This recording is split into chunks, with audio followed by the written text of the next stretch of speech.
చూస్తున్నాం అమెరికాని ప్రత్యక్ష యుద్ధంలోకి ఆహ్వానించింది ఇజ్రాయెల్. అయితే ట్రంప్కి అమెరికాకు విషెస్ చెప్తూ ఈ విషయాన్ని నెతన్యాహు ఒక వీడియో రూపంలో విడుదల చేశారు. ఆయన ట్రంప్ను బలమైన నేతగా పేర్కొన్నారు నెతన్యాహు. మాకు అమెరికా ఎప్పుడు అండగా నిలుస్తోంది, తమ వెనుక అమెరికా ఉందని చెప్పారు నెతన్యాహు. మిడిల్ ఈస్ట్ దేశాల నుంచి మా స్వేచ్ఛ కోసం పోరాడుతున్నాము, అయితే అమెరికా ఇజ్రాయెల్ మధ్య బలమైనటువంటి బంధం కొనసాగుతుంది అన్నారు. ఇజ్రాయెల్కి సాయం చేస్తే దాడులు చేస్తామని అమెరికాను బెదిరించారు ఇరాన్. అయితే ఇటు యుద్ధంలో గత 2 రోజులుగా కీలక క్షిపణులను కూడా అటు ఇరాన్ వినియోగిస్తోంది. ఏఎండి మీడియం రేంజ్ బాలిస్టిక్ క్షిపణులను వినియోగిస్తోంది. ఖాదర్ మిస్టర్ బాంబులని ఖైబర్ షకాన్ హైపర్సోనిక్ కుష్బుల్ బాలిస్టిక్ క్షిపణులను కూడా వినియోగిస్తోంది. ఈ నేపథ్యంలో ఇజ్రాయెల్ అమెరికా బంధానికి సంబంధించిన విషయాన్ని ఆయన బహిరంగంగా ప్రకటించారు. అటువైపు అమెరికానేమో తమ సెల్ఫ్ డిఫెన్స్లో భాగంగానే ఇజ్రాయెల్ ఇరాన్పై దాడి చేస్తోంది, మాకు ఈ దాడికి ఎటువంటి సంబంధం లేదనే విషయాన్ని అమెరికా చెప్తోంది. America white house secretary Marco Rubio ఈ ప్రకటన చేశారు. కానీ ఇప్పుడు ఏకంగా మాకు మద్దతుగా ఉంది అమెరికా అనేటువంటి మాటని ఇజ్రాయెల్ అధ్యక్షుడు నెతన్యాహు మాట్లాడడం చాలా ఆసక్తి రేపుతుంది. ఒకసారి నెతన్యాహు అమెరికా అధ్యక్షుడు డొనాల్డ్ ట్రంప్ని, అమెరికాని ఎలా పొగిడాడు, ఏ రకంగా సహాయ సహకారం తీసుకున్నారనేది ఆయన మాటలో విద్దాం. Ballistic. I want to start by wishing a double happy birthday. First, happy birthday to you, President Donald J. Trump. You've been an extraordinary leader, decisive, courageous, clear vision, clear action. You have done great things for Israel. You've been an extraordinary friend to the Jewish state and to me personally. We've known each other for many years, and we appreciate what you're doing now, helping protect Israeli lives against the criminal regime in Iran. I want to wish also a 250th happy birthday to the American Army. The men and women of the armed services of the United States have protected freedom for 2.5 centuries. We would not have a free world without you. Thank you on behalf of free peoples everywhere. Today, Israel is defending freedom in the Middle East and beyond. We're doing so against a tyrannical and radical Iranian regime that wants to build atomic bombs to destroy us and wants to build ballistic missiles, including intercontinental ballistic missile, to be able to threaten anyone and everywhere in the world. By defending ourselves, we're also defending others. We're defending our Arab neighbors, our Arab friends in peace. We're defending Europe. We're helping defend also the United States, which helps us all the time in our defense. This is an important mission. Right now, the Iranian regime is bombing our civilian neighborhoods while we are targeting the terrorists. Now, this is not new. They've tried to assassinate President Trump twice. They bombed American embassies. They killed 241 Marines in Beirut. They killed and injured thousands of Americans with their IEDs in Iraq and Afghanistan. They burn the American flag. They chant endlessly, "Death to America." Our enemy is your enemy. And by doing what we're doing, we're dealing with something that will threaten all of us sooner or later. Our victory will be your victory. How do we intend to achieve that victory? Well, we've already done great things. We've taken out their senior military leadership. We've taken out their senior technologists who are leading the race to build atomic weapons that would threaten us, but not only us. We've done all that and many other things. But we are also aware of the fact that there's more to be done. So we're preparing. We paved the way to Tehran, and our pilots over the skies of Tehran will deal blows to the Ayatollah regime that they cannot even imagine. And I can tell you this. We have indications that senior leaders in Iran are already packing their bags. They sense what's coming. I'll tell you what would have come if we hadn't acted. We had information that this unscrupulous regime was planning to give the nuclear weapons that they would develop to their terrorist proxies. That's nuclear terrorism on steroids. That would threaten the entire world. This is what Israel is doing with the support, the clear support of the President of the United States, Donald Trump, and the American people, and many others in the world. So with God's help, and with the goodwill and resolution of all free societies, we shall win. I want to start by right, ఇది Netanyahu మాట్లాడిన మాట. America అధ్యక్షుడు Donald Trump మాకు సహకరిస్తున్నారు, మేము ఇద్దరం కలిసే ఉన్నాం, ఇద్దరి మధ్య బంధాలు ఆ రకంగా ఉన్నాయి, మరోసారి నేను అమెరికాని డైరెక్ట్గా యుద్ధంలోకి రమ్మని ఆహ్వానిస్తున్నట్టుగా మాట్లాడుకొచ్చారు. ప్రస్తుతం నిజంగానే కనుక అమెరికా యుద్ధంలోకి బహిరంగంగా వస్తే, డైరెక్ట్ యుద్ధంలో కనుక దిగాల్సి వస్తే రేపటి రోజున పరిస్థితి చాలా దారుణంగా మారే అవకాశం ఉంది. ఎస్, మరిన్ని అప్డేట్స్తో మా ప్రతినిధి ఏపీ ఇన్పుట్ ఎడిటర్ కృష్ణమోహన్ సిద్ధంగా ఉన్నారు. కృష్ణమోహన్, సో నిజంగా అమెరికా కనుక డైరెక్ట్గా యుద్ధంలోకి దిగితే పరిస్థితి ఏంటి?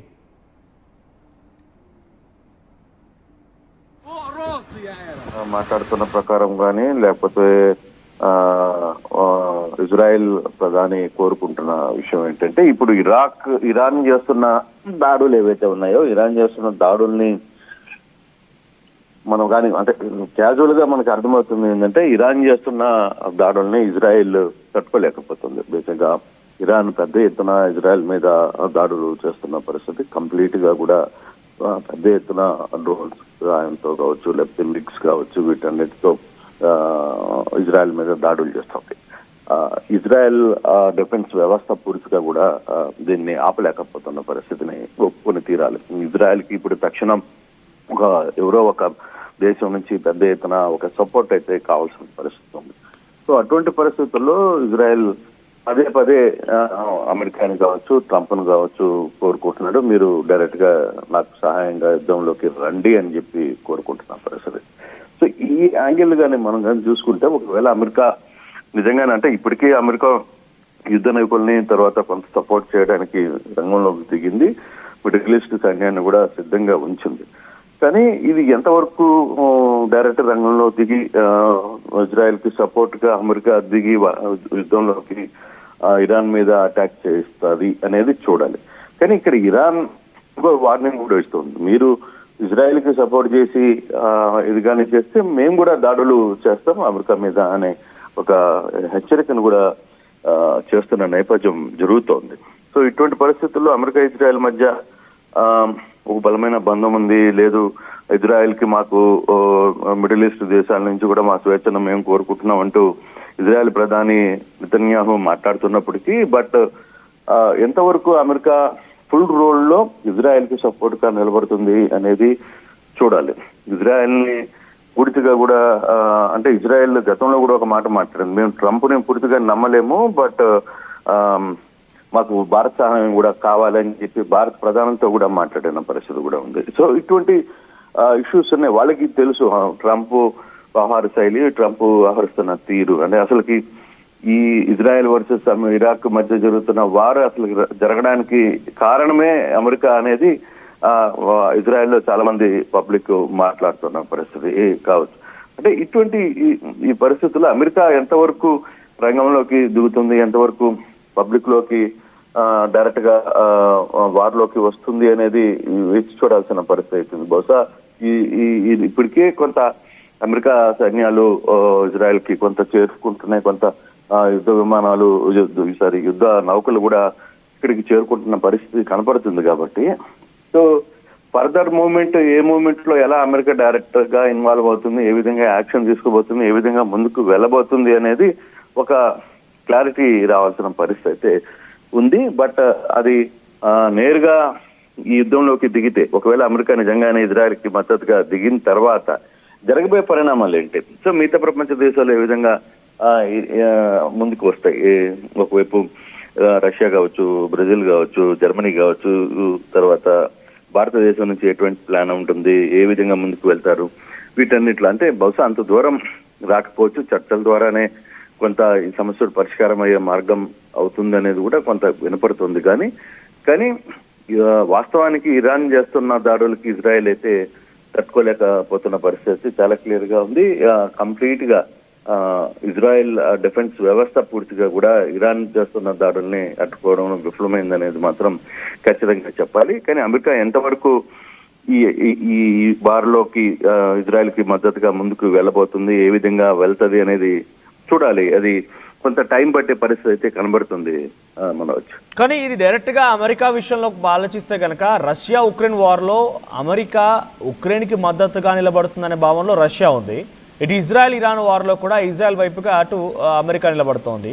ఒకవేళ అమెరికా కనుక డైరెక్ట్గా బహిరంగంగా ఇజ్రాయెల్ వైపుగా దిగాల్సి వస్తే రష్యా కూడా ఇరాన్ వైపుగా నిలబడే అవకాశం ఉంది. ఇది కాస్త ఒక భీకర యుద్ధంగా అసలు పశ్చిమాసియానే కాదు పెద్ద ఎత్తున ఆసియా ఖండం మొత్తం కూడా ఒక్కసారిగా యుద్ధం వైపుగా దారి మళ్ళీ అవకాశం కనబడుతోంది.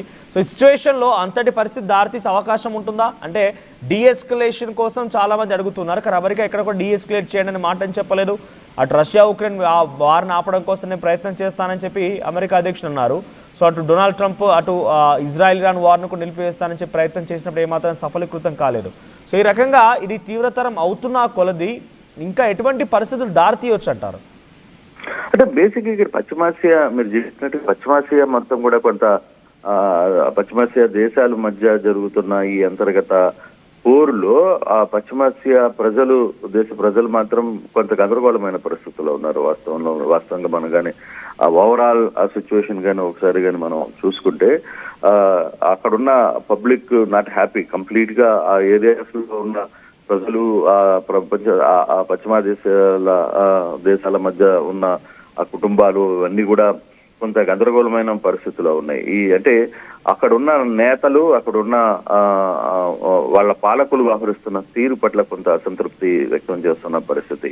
సో ఇటువంటి అసలు దీనికి గల కారణాలు ఏంటి? ఎందుకు దేశాల మధ్య గ్యాప్ పెరుగుతుంది? ఎవరి వల్ల ఎవరు పెత్తనం కోసం వ్యవహారం నడుస్తుంది అనే ఒక ఇది కూడా జరుగుతుంది. ఇప్పుడు ఒకవేళ ఇజ్రాయెల్కి అమెరికా సపోర్ట్ చేస్తుందని అనుకుంటే, ఒకవేళ పూర్తిగా కూడా రంగంలో దిగి యుద్ధంలో పాల్గొనంటే మనకి ఇరాన్ కి సంబంధించి ఆ దేశాలకి మద్దతు ఇవ్వడానికి రష్యా లాంటి దేశాలు లేకపోతే ఇతర జర్మనీ లాంటి దేశాలు రంగంలో దిగితే పరిస్థితి ఏంటి? అక్కడ ఉన్న అది ఏ విధంగా మారబోతుంది? ఆ యుద్ధం నిజంగానే మూడో ప్రపంచ యుద్ధానికి దారి తీస్తుందా? ఆ దిశగా ముందుకు వెళ్తాయా? ఎందుకు ఇటువంటి పరిస్థితులు ఇప్పుడు ఉన్నాయి అనే ఒక చర్చ డెఫినెట్ గా జరుగుతుంది. ఆ దిశగా ముందుకు పోవాలా వద్దా, ఎందుకు వీళ్ళు ఈ వ్యవహారాన్ని నడుపుతున్నారు, ఎందుకు ఎంత దూరం ఇది వెళ్తుంది అనే చర్చ జరుగుతున్నప్పుడు అమెరికా అంత త్వరగా డైరెక్ట్ యుద్ధంలో ఇప్పుడు జరుగుతున్న ఇజ్రాయెల్కి మద్దతుగా పూర్తి స్థాయిలో యుద్ధంలో దిగే పరిస్థితి ఉంటుంది. ఓకే, నెతన్యాహు ఇప్పటికీ కూడా యాక్చువల్ గా రేపు సోమవారం తన కుమారుడు పెళ్లి జరగాలి అన్నమాట. దాన్ని కూడా పోస్ట్ పోన్ చేసుకున్నట్టుగా కుటుంబ సభ్యులు చెప్తున్నారు. సో అది ఎప్పుడు జరుగుతుంది అనేది కూడా తర్వాత నిర్ణయిస్తారు. బహుశా అయితే యాక్చువల్ గా రేపు సోమవారం తన కుమారుడు పెళ్లి జరగాల్సిన పరిస్థితి ఉంది లెక్కల ప్రకారం. కానీ దాన్ని కూడా వాళ్ళు వాయిదా వేసుకున్నారు. సో కుటుంబ సభ్యులకు సంబంధించిన కార్యక్రమాలు కూడా నెతన్యాహు ఇజ్రాయెల్ ప్రధాని వాయిదా వేసుకుంటున్న పరిస్థితుల్లో ఇప్పటికిప్పుడు ఈ జరుగుతున్న ఈ వ్యవహారాన్ని ఏ విధంగా చూస్తారు? ఇప్పుడు అమెరికా నిజంగానే వారిలోకి వచ్చి ఇజ్రాయెల్ తరఫున పోటీ చేస్తే ఇతర ప్రపంచ దేశాలు ఇరాన్కి అంటే కొంత ముస్లిం దేశాలకు ఉన్న వాళ్ళందరూ ఏ విధంగా ముందుకు వెళ్తారు అనే ఒక చర్చ కూడా రాబోతుంది. డెఫినెట్ గా అక్కడ ఆ పాయింట్ వచ్చినప్పుడు అసలు పశ్చిమాసియా దేశాల మధ్య ఎంత దూరం యుద్ధం జరగబోతుంది, ఎవరు ఎటువైపుగా వెళ్ళబోతున్నారు అనే ఒక పాయింట్ లో ఆ పాయింట్ కు వచ్చేసరికి పూర్తిగా కూడా పెద్ద ఎత్తున ఇష్యూస్ జరిగే పరిస్థితి అయితే ఉంది. ఏది మూడో ప్రపంచ యుద్ధాన్ని వరకు వెళ్లే పరిస్థితి ఉంటుందా? లేదు, అంత దూరం రాకుండానే ఈ పెద్ద దేశాలు అన్ని కూడా వీటిని కాంప్రమైజ్ చేసే పరిస్థితికి ఉంటుందా, శాంతిని నెలకొల్పుకునే పరిస్థితి ఉంటుందా లేదా అనేది కూడా చూడాలి. ఏ విధంగా ఏం జరగబోతుంది అనేది కాసేపు అంటే బహుశా ఈ 2-3 రోజుల్లోనే కొంత దీనికి సంబంధించిన వ్యవహారంలో కొంత కీలకమైన నిర్ణయాలు తీసుకునే పరిస్థితి అయితే స్పష్టంగా కనపడుతుంది. మనకు అంటే అంత దూరం యుద్ధం మూడో ప్రపంచ యుద్ధం దాకా వెళ్లే పరిస్థితులు లేవనేది కొంత అర్థమవుతుంది. బట్ జరుగుతున్న డ్యామేజ్ ని ఎంత త్వరగా కంట్రోల్ చేయగలిగితే ఇరు దేశాలకి మంచిది అనేది కొంత చర్చ అయితే జరుగుతోంది.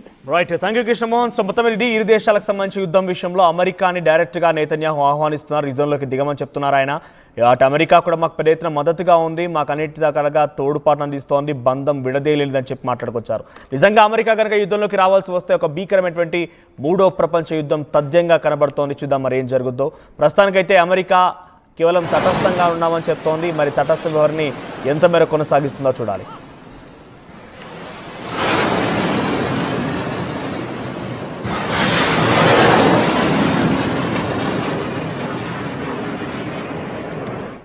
అయితే గతంలో నేతన్యాహును ఉద్దేశించి డొనాల్డ్ ట్రంప్ ఏం మాట్లాడారో చూద్దాం. Thank you very much. It's an honor to have a very, very special person. I've dealt with him for a long time, Benjamin Netanyahu, Prime Minister of Israel.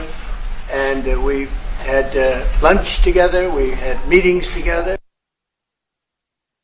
staff, and I think we've come up to some pretty good solutions and conclusions. And we'll be working a little bit after this, and then I assume you're going back home. This is a quick stop, in and out. But we appreciate you being here, and we are a friend of Israel, as you know.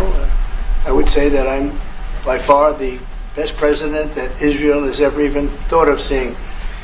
And it's an honor to be so, and to be so thought of. Many friends in Israel, they are not in an easy area. It doesn't go easy, but we are helping them. And likewise, they've been helping us very much. And so we'll see how it all works out. But we had great discussions today, I think, on the obvious subject of Iran, and also the less obvious subject with respect to Israel, and that's trade. And I think the Prime Minister is going to tell you a little bit about trade and what they're doing for the United States. So I want to thank you all for being here. Thank you very much. And